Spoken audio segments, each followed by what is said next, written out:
you definitely need a lawyer to assist you in the defense of your case when you are charged with possession of marijuana, second degree, possession of drug paraphernalia, or any other drug offense that is pending in municipal court. Under Alabama law, the maximum amount that you can be fined in a municipal court on a Class A misdemeanor, such as unlawful possession of marijuana second, is $500. You can also be sentenced up to 6 months in jail. The issue with a conviction for possession of marijuana second degree is usually, for most people, related to the driver's license aspect. And your driver's license under the Code of Alabama will be suspended for 6 months if you are convicted of possession of marijuana second degree. The collateral consequences of a conviction for possession of marijuana second degree in a municipal court, those are very severe as well. If you have a drug charge conviction, which is a conviction such as possession of marijuana second degree, the federal government will deny for a period of time your ability to obtain federal student aid to assist in your attending college. Also, you could be passed over for promotions at your job if you have a conviction, or you could be denied employment or terminated with a conviction for possession of marijuana second degree.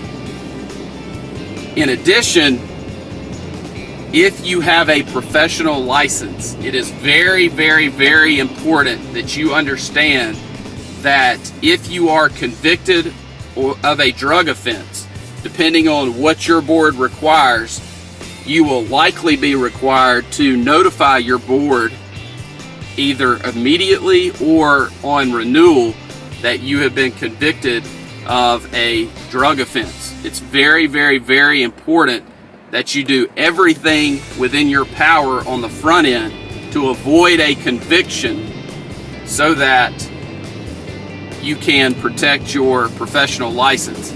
Even if you are charged, there may be a requirement that you report that to your board, but if the charge is dismissed,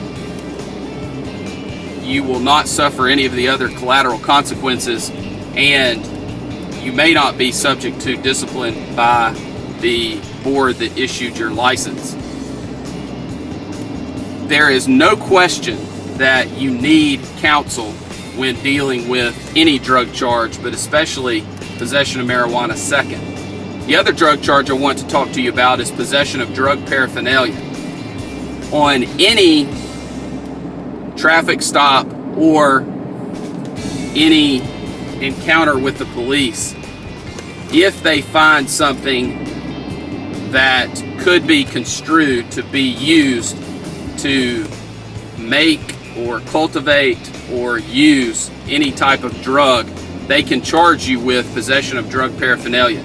If you look at Alabama Code Section 13A-12-260, it lays out about 15 ways that an item can be used in a way that would constitute drug paraphernalia. In addition, it goes through a list of items that I will not go over with you here.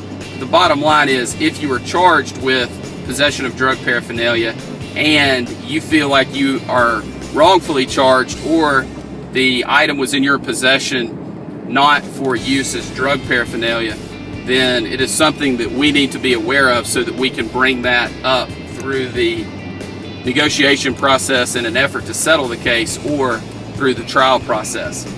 It's important for you to understand that there are multiple options on resolving drug cases that help you to avoid a conviction. That is the goal in every single drug case, is to avoid a conviction for the charged offense. It is important that you have competent legal counsel who has handled thousands of Alabama criminal cases and who has the experience and the knowledge necessary to get you the best result possible on your case.